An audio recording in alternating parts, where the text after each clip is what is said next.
శుక్లాంబరధరం విష్ణుం శశివర్ణం చతుర్భుజం ప్రసన్నవదనం ధ్యాయేత్ సర్వవిఘ్నోపశాంతయే. గురుబ్రహ్మా గురుర్విష్ణుః గురుర్దేవో మహేశ్వరః గురుః సాక్షాత్ పరబ్రహ్మ తస్మై శ్రీగురవే నమః. వ్యాసం వసిష్ఠనప్తారం శక్తేః పౌత్రమకల్మషం పరాశరాత్మజం వందే సుఖతాతం తపోనిధిం. నారాయణం నమస్కృత్య నరం చైవ నరోత్తమం దేవీం సరస్వతీం వ్యాసం తతో జయముదీరయేత్. వసుదేవసుతం దేవం కంసచాణూరమర్దనం దేవకీ పరమానందం కృష్ణం వందే జగద్గురుం. శ్రీ భాగవత కథాసుధలు 183వ భాగానికి స్వాగతం సుస్వాగతం. ఈ భాగంలో మనం శ్రీకృష్ణుడు బలరాముడు చాణూర ముష్టికుల్ని ఎదిరించడం అనే సంఘటన గురించి వివరంగా తెలుసుకుందాం. ఇది కంసవధకు ముందర జరిగే యోధుల వధ.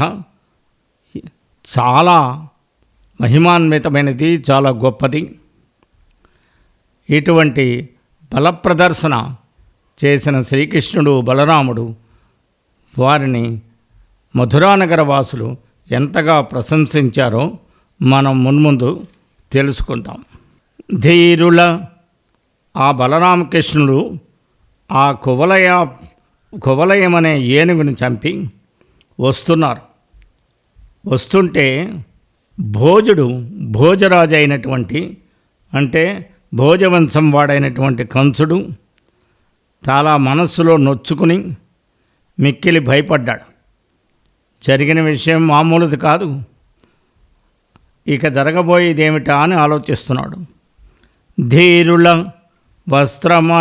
వస్త్రమాల్యమణిదీప్త విభూషణధారులన్, ధీరుల వస్త్రమాల్యమణిదీప్త విభూషణధారులన్, మహాకారులన్ సర్వలోక శుభాకారులన్, మానవ మానిని మనోహారులన్, రంగభూతల విహారుల గోపకుమారులన్, మహావీరులన్ చూచి తనివిన్ తుదిముట్టక లోకులందరున్.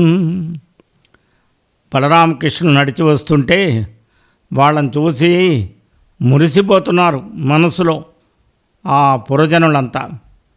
ఆ ధీరులు వస్త్రాలు, పూలదండలు, రత్నాలతో ప్రకాశించే నగలు ధరించిన వారు, నటుల వేషంలో ఉన్నవారు, సకల భోగాలకు సకల జగాలకు క్షేమం కలిగించేవారు, మగవుల యొక్క మనస్సులను ఆకర్షించేవారు, మల్లరింగంలో విహరిస్తున్నవారు, మహావీరులైన గోపకుమారులను జనులందరూ చూచి తనివి తీరక అనుకుంటున్నారు. సన్నుత రామకృష్ణముఖ చంద్రమయూఖ సుధారసంబులన్, సన్నుత రామకృష్ణముఖ చంద్రమయూఖ సుధారసంబులం, కన్నుల త్రావు చందమున కాంచుచు జిహ్వలనంటి చూచు, లీలలన్నుతి చేయుచున్ కరములన్ పరిరంభము చేయు భంగి, అత్యున్నతించూపుచున్ తగిలి ఉండురుతోడ రహస్య భాషలన్. ఆ రామకృష్ణుల ముఖ చంద్రబింబాల నుంచి ప్రసరించే అమృత రసాన్ని కన్నులతో తాగే విధంగా చూస్తూ, నాలుకలతో చప్పరించి చవిచూచే విధంగా స్తుతిస్తూ, చేతులతో కౌగులించుకే విధంగా మున్ముందుకు పొడవుగా చేతులు చాపుతూ ఒకరినొకరు గుజగజపోతున్నారు ఆ పురజనులు అందరూ.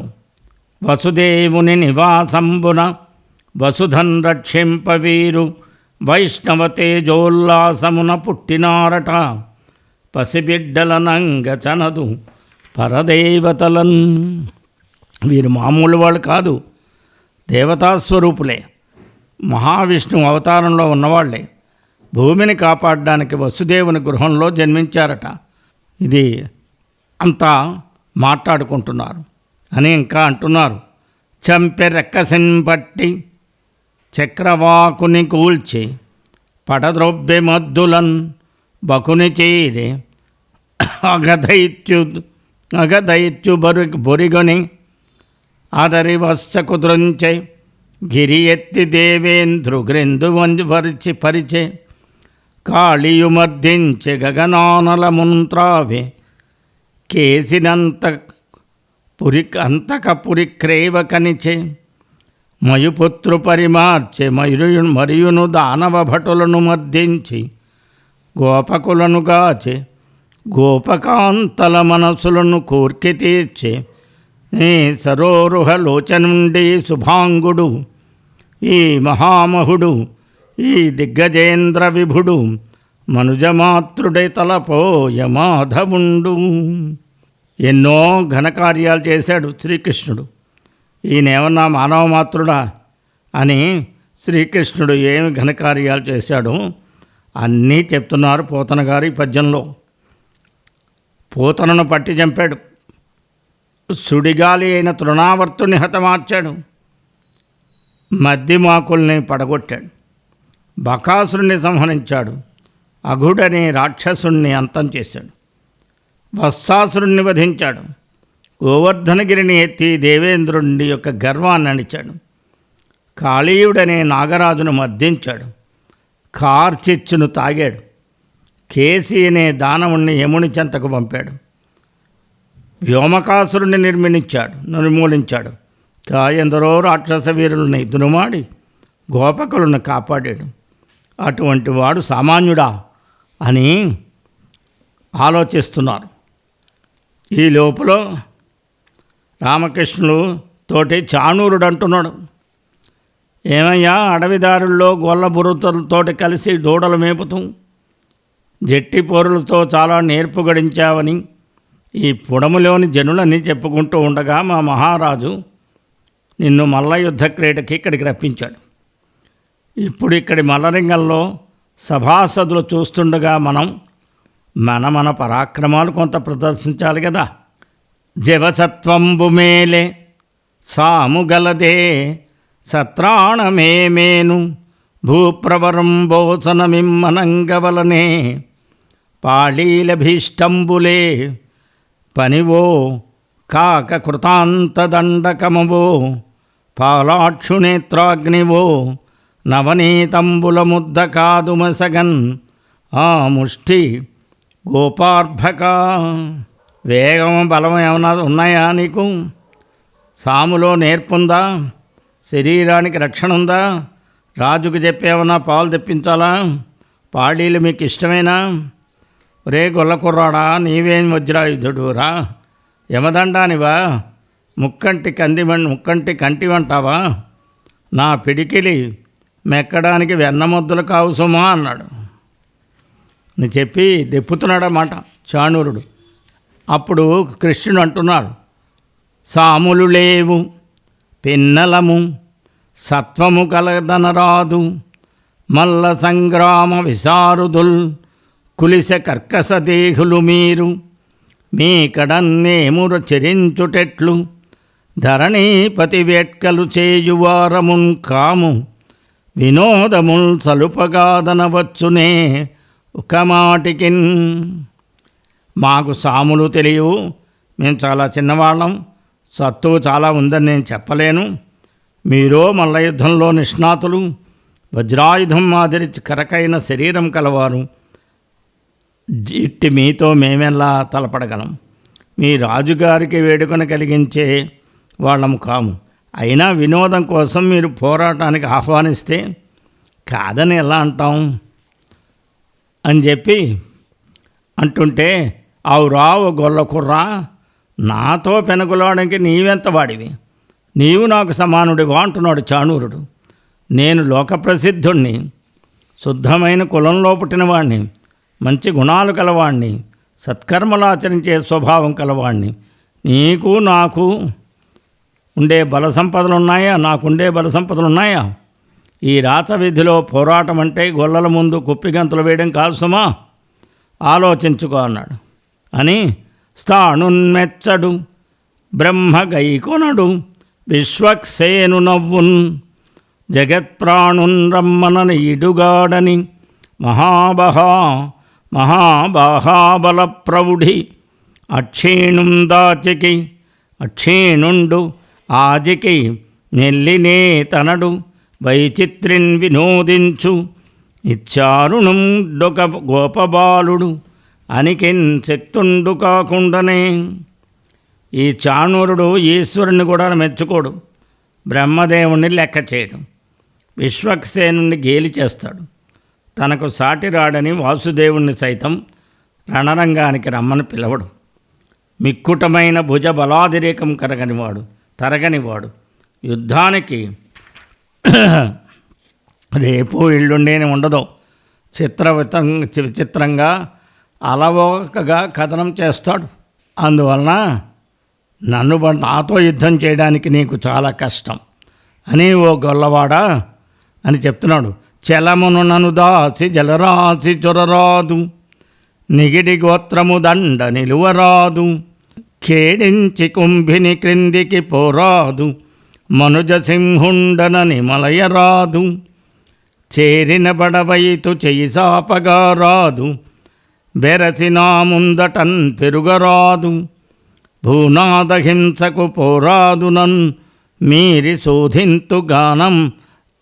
శోధింతున్ కానల చొరగరాదు, ప్రబలమూర్తిననుచు భాసిల్లగా రాదు, ధర ప్రబుద్ధుండనని తలపరాదు, ధరన్ ప్రబుద్ధుండనని తలపరాదు, కల్కితనము చూపి గర్వింపగా రాదు, తరము కాద కృష్ణ తలగు. ఇక్కడ దశావతారాలని మనకి తెలియజేస్తున్నారు ఈ పద్యంలో. ఓ కృష్ణ, నన్ను సమీపించిన తర్వాత నీకు సాగరంలో ప్రవేశించడానికి సాధ్యం కాదు అంటే నువ్వు ఉండవని ఇంకా మత్స్యావతారాన్ని చెప్తున్నారు. పర్వతం చెంత నెక్కి నిలవడానికి శక్యం కాదు. నువ్వు కూర్మావతారం కాదు. అలక్ష్యంతో భూమి కిందకి దూరడానికి వీలు లేదు. నీవు వరహావతారము కాదు.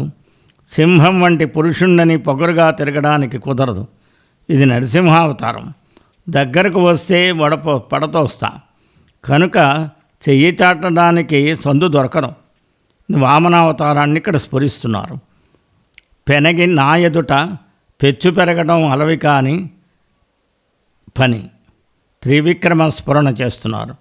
నన్ను దాటిని రాజును హింసించడం మీకు శక్యం కాదు. పరశురామావతారం. గాలిస్తాను కనుక అని అరణ్యాల్లో ప్రవేశించడానికి అవకాశం లేదు. శ్రీరామావతారం. ప్రబలమైన ఆకారం కలవాడని విర్రవేగడానికి వీలుండదు. బలరామావతారం. పుడమిలో నేను ప్రబుద్ధుణ్ణని భావించడం బుద్ధావతారం. కల్కితనంతో గర్వింపరాదు సుమా. కల్కి అవతారం. నాతో యుద్ధం చేయడం నీ తరం కాదు, వెళ్ళిపోవయ్యా అంటున్నాడు. అదిగాక నీవు శ్రీహరి నువ్వు శ్రీహరి అని చెప్పుకుంటే మహిమలు ప్రదర్శిస్తూ ఉండడానికి ఇది వైకుంఠ నగరం కాదు, కంసుడు పరిపాలించే మధురానగరం సుమా. గర్వంతో విర్రవీగుతూ ఉండడానికి ఇది సంసార వాసన లేని నిత్యులుండే సభాభవనం కాదు, కంసుడి యొక్క కొలువుకూటం సుమా. వీణులు విందుగా వినడానికి ఇది నారద మహర్షి యొక్క మహతి వీణా నినాదం కాదు, చాణూరుని భుజస్పాలనా శబ్దం సుమా. నేరుగా మాట్లాడడానికి ఇది లక్ష్మీదేవితోటి చేసే ప్రణయ కలహం కాదు, జట్టీలతోటి పోటు. పేరు పెంపులు వహించి విహరించడానికి ఇది వేదాంత వీధి కాదు, మధురానగరపు రాజవీధి సుమా. తాగి తప్పించుకోవడానికి ఇది మునీశ్వరుల మనస్సుల్లోని మూలస్థానం కాదు, మల్లయుద్ధ రంగం సుమా. నీవు నిర్భయంగా ధరించడానికి నీ భక్తుల కాలిజాడ కాదు, భయంకరంగా చెట్టీల జాడ సుమా. కృష్ణ, నా పాలబడిన నీవు తప్పించుకొని మరెక్కడికి వెళ్ళలేవని భావం. ఈ విధంగా చాలా కోపంతో అగ్ని నుంచి ప్రసరించే సన్నని పొగ మాదిరిగా అతని తలపై పిలక జట్టు ప్రకాశించింది. పిలక జట్టు దిగ్గజాల తొండాలకు సమానమైన పొడవైన చేతులు భీతిని కలిగిస్తున్నాయి. ప్రళయకాలంలోని యమధర్మరాజు యొక్క పొదునైన కోరల విధంగా పొడవైన కూరమీసాలు మెరుస్తున్నాయి. నల్లని నిడిపోయిన నడగొండలాగా భయంకరమైన నల్లటి దేహం పెళ్ళుబుకుతోంది. అతని అడుగుల తాకిడికి భూమి దద్దరిల్లగా చాణూర మల్లుడు కృష్ణుడి వైపు నడిచాడు. ఈ దృశ్యం పట్టణ ప్రజలందరి హృదయాలకి బల్లెం లాంటిదైపోయింది. తర్వాత విషయాలు వచ్చే భాగంలో చెప్పుకుందాం. సర్వం కృష్ణార్పణమస్తు.